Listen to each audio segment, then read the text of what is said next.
Social media पर आजकल एक ट्रेंड सा चला हुआ है कि किसी तरह से राजपूतों के इतिहास को नकारा जाए, यानी उसको झुठलाया जाए। तो ऐसे लोग उल जुलूल सवाल करते हैं और सबसे ज़्यादा फेवरेट लोगों का एक कमेंट है होता है कि राजपूत तो मुगलों से मिल गए थे, यानी मुगलों से संधियां करी। तो साहब ये तो सब मुगलों से मिले हुए थे, तो मुगलों से भाई लड़ा कौन? क्या तुम लोगों ने लड़ाइयाँ लड़ी थी? अब ठीक है, मुगलों से संधियां थी।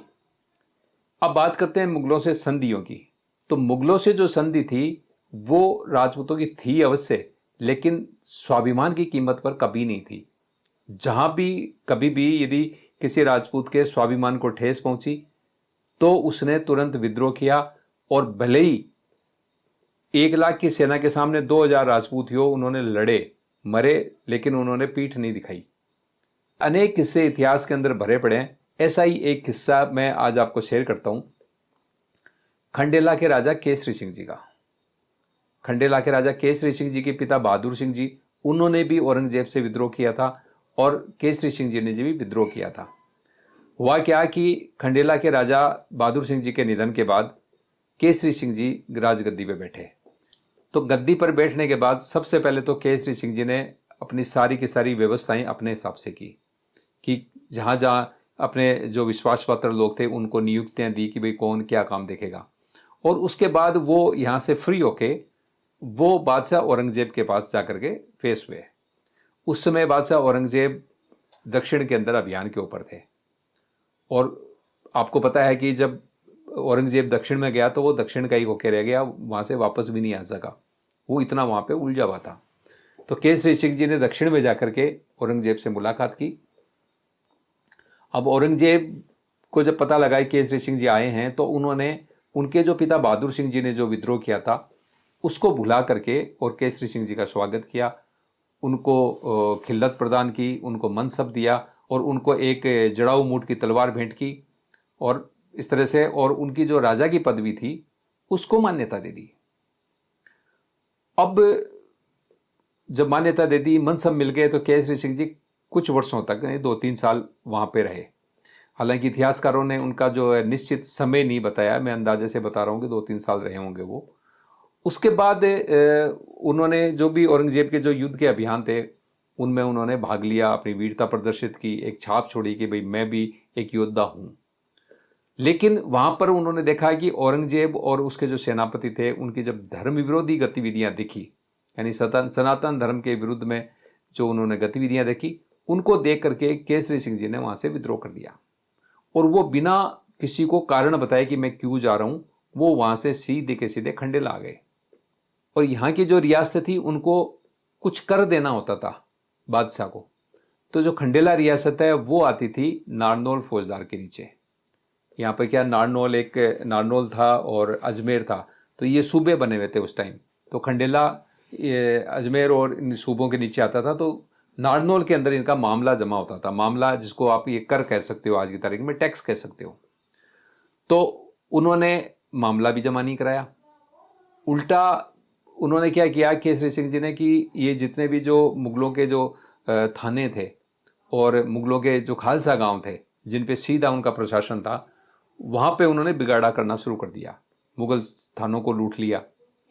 तो इस तरह का जब उन्होंने विद्रोह किया और फिर जब मामला जमा नहीं कराया तो नारनौल का जो फौजदार है उसने सबसे पहले जो जयपुर के जो महाराजा है उनको पत्र लिखा कि भाई आप बीच बचाव करके किसी तरह से इनका टैक्स जमा करवा दें, तो आगे बखेड़ा नहीं हो, नहीं तो हम यहाँ से सेना लेके जाएंगे, युद्ध होगा, बीच में कोई औरों का भी नुकसान होगा।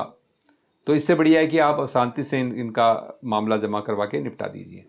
लेकिन जयपुर वालों की भी नहीं चली, केसरी सिंह जी ने उनकी भी नहीं मानी। खैर ये विवाद बढ़ता गया।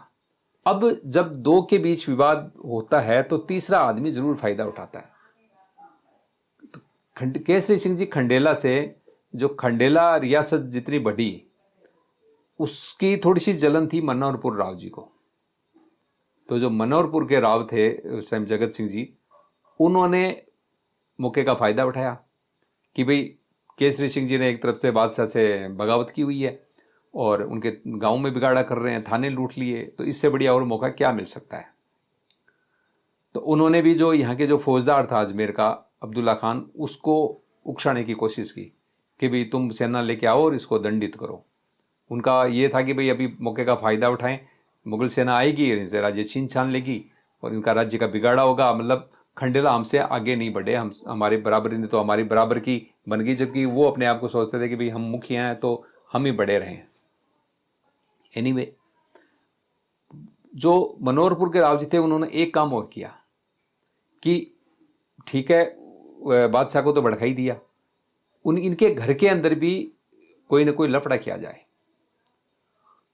तो केसरी सिंह जी के छोटे भाई थे फतेह सिंह जी, उन्होंने भी मुगल सेना में रह करके काफ़ी वीरता प्रदर्शित की थी। उनको औरंगजेब ने कोई एक तलवार भी भेंट की थी वीरता के बदले सम्मान देने के लिए। तो उन्होंने उनको उकसाना शुरू किया, भाई तू कौन सा कम है, तेरी तलवार में कौन सा दम नहीं है, और तू है भी तो, तू भी तो बहादुर सिंह जी का बेटा है ना, तो ऐसा कीजिए आप भी राज्य का हिस्सा कीजिए, मतलब बंटवारा करवा के अपना राज्य में अपना हिस्सा मांगो। फतेह सिंह जी ने उनकी बात मान ली और बात मान करके उन्होंने खंडेला राज्य के अंदर अपना हिस्सा मांगना शुरू कर दिया। और ये जब हिस्सा मांगा तो केसरी सिंह जी को पसंद नहीं आया, दोनों भाइयों के अंदर विवाद हो गया और वही मनोहरपुर के राव जी चाहते थे। खैर, जब उन दोनों का विवाद बढ़ा, दोनों के बीच में कटुता आई, तो उनकी जो माँ थी, जो माँ जी थे, उन्होंने सोचा कि भाई दोनों भाइयों में कटुता बढ़ रही है तो बेटर है कि इनके राज्य का बंटवारा कर दिया जाए। तो उन्होंने खंडेला जो था स्टेट थी उसके 5 हिस्से किए। 3 हिस्से बड़े वाले केसरी सिंह जी को दे दिए और 2 हिस्से फतेह सिंह जी को दे दिए। यानी खंडेला 2 पानों में बट गया, एक छोटा पाना एक बड़ा पाना। यानी जो छोटे भाई थे वो छोटा पाना, बड़े भाई थे उनके वंशज बड़ा पाना हो गया। अब ये बंटवारा होने के बाद केसरी सिंह जी को ये पसंद नहीं आया, जो भाई ने जो भी किया उससे उनके बीच में कटुता आ गई। कटुता आ गई तो बीच के अंदर जो लोग होते हैं वो तो भड़काने का भी काम करते हैं कि मौके का फायदा उठाती ही हैं, जैसे मनोहरपुर के राव साहब ने किया। इनके भी समझे कई थे जो भड़काने वाले थे। एनीवे, बात आई कि भाई किसी तरह से फतेह सिंह को मार दिया जाए। तो हो सकता है केसरी सिंह जी तैयार हो नहीं हो, या उनके मन में भी भाव उठ गया हो। खाटू के अंदर फतेह सिंह जी को चर्चा के लिए बुलाया गया कि वे दोनों भाई मिले। तो फतेह सिंह जी भी आ गए कि अपने भाई से कौन नहीं मिलना चाहता। तो दोनों भाई मिले और कुछ इतिहासकार तो ये कहते हैं कि भाई वहीं पे केसरी सिंह जी ने उनकी गर्दन काट दी, और पास साथ में उनका दीवान था तो भी कि ये गवाह ना बने तो उसकी भी गर्दन काट दी। कुछ लोग इतिहासों में ये लिखा हुआ है कि उनके जो दीवान थे वो ये चाहते थे कि फतेह सिंह का खात्मा हो जाए, तो उन्होंने बुलाया और धोखे से जो है फतेह सिंह की दीवान ने गर्दन काट दी, जबकि केसरी सिंह जी अपने भाई की हत्या नहीं चाहते थे और मरते मरते फतेह सिंह जी ने दीवान की हत्या कर दी।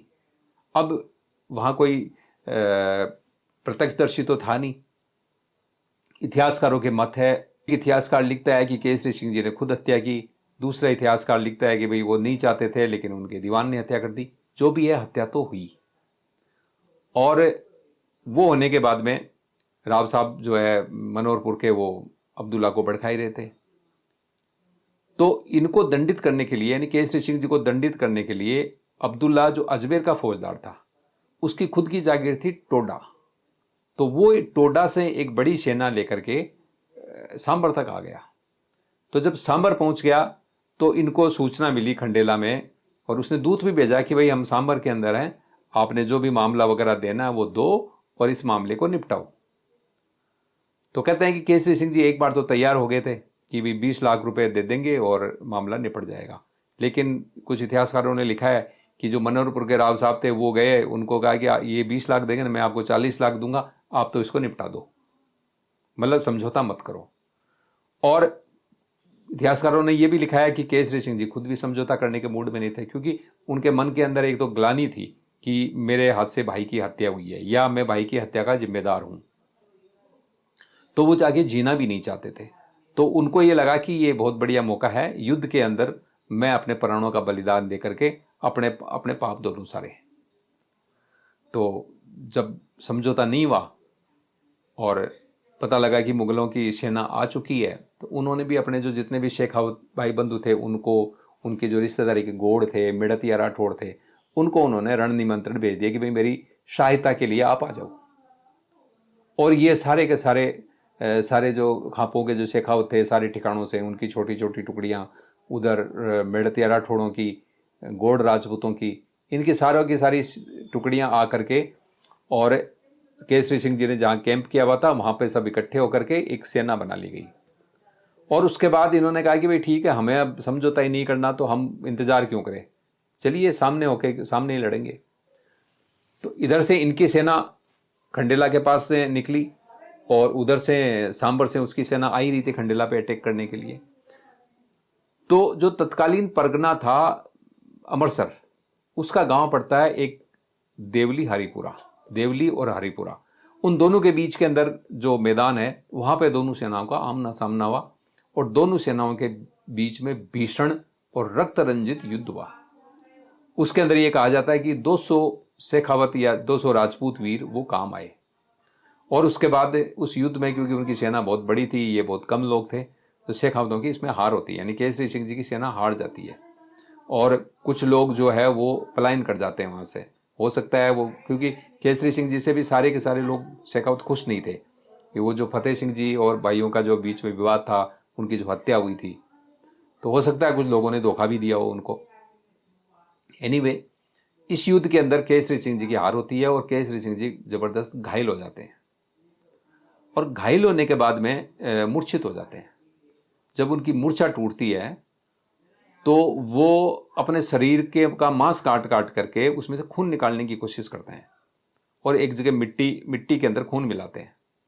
लेकिन कहा जाता है कि उनके शरीर पे 80 से ज़्यादा घाव लगे थे और मूर्छित थे, तो खून तो लगभग बह चुका था उनका, अब वो खून निकले नहीं।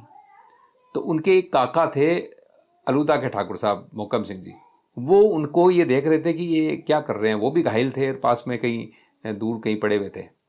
तो उन्होंने देखा कि राजा केसरी सिंह जी अपना खुद का शरीर काट काट के ये क्या कर रहे हैं।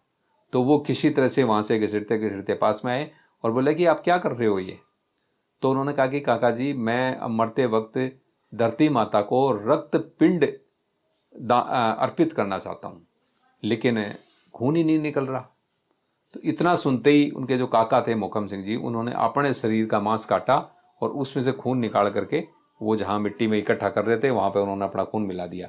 बोले ये ले, तुम्हारे और मेरे खून में कोई फ़र्क है क्या, आखिर डीएनए तो एक ही है भाई, काका भतीजा हैं तो खून तो दोनों का एक ही है ना। हालांकि उस टाइम डीएनए के बारे में कोई नहीं जानता था, उस टाइम में तो यही जानता था कि हमारा खून तो एक है, तो कि ये मिला ले। तो उसके बाद जब वो खून की मात्रा ठीक ठाक हो गई कि अब उसका पिंड बनाया जा सकता है मिट्टी से, तो केसरी सिंह जी पिंड बनाते बनाते केसरी सिंह जी ने वहीं पे दम तोड़ दिया और इस तरह से उन्होंने अपने प्राणों की आहुति दी। तो ये जो लोग कहते हैं ना कि भाई राजपूतों ने तो मुगलों से संधि कर ली, भैया संधियां थी, एक राजा दूसरे राजा के साथ बराबरी की संधि करता है, लेकिन जहां भी स्वाभिमान की बात आती थी तो राजपूत कभी भी विद्रोह करने से पीछे नहीं हटते थे। ये इस तरह की जो कहानियां हैं वो इतिहास के अंदर भरी पड़ी है। और ये मरते वक्त एक योद्धा अपना खून निकाल निकाल करके काट करके धरती माता को पिंड अर्पित करने की ख्वाहिश रखता है। ऐसे इतिहास के अंदर मेरे ख्याल से राजस्थान के अलावा आपको कहीं भी ऐसे उदाहरण नहीं मिलेंगे क्योंकि घायल योद्धा तो पहले सोचता है कि मैं कहीं मरम पट्टी हो जाए और मैं जान बचाऊं, लेकिन यहाँ एक योद्धा कह रहा है कि मुझे जान नहीं बचानी और उल्टा काट काट करके, मतलब पहले से कटा पड़ा शरीर, उसके बावजूद अपना खुद काट काट करके उसमें खून निकाल रहा है कि मैं खून मिला करके एक पिंड बनाऊं और धरती माता को अर्पित करूं। मेरे ख्याल से ऐसे उदाहरण आपको दुनिया के अंदर कहीं नहीं मिलेंगे जो आपको राजस्थान के इतिहास की किताबों में मिलेंगे। अगले वीडियो में हम फिर इसी तरह की कोई नई जानकारी लेकर आपके सामने आएंगे। तब तक बने रहे हमारे साथ। धन्यवाद। जय हिंद, जय भारत, जय राजपूताना।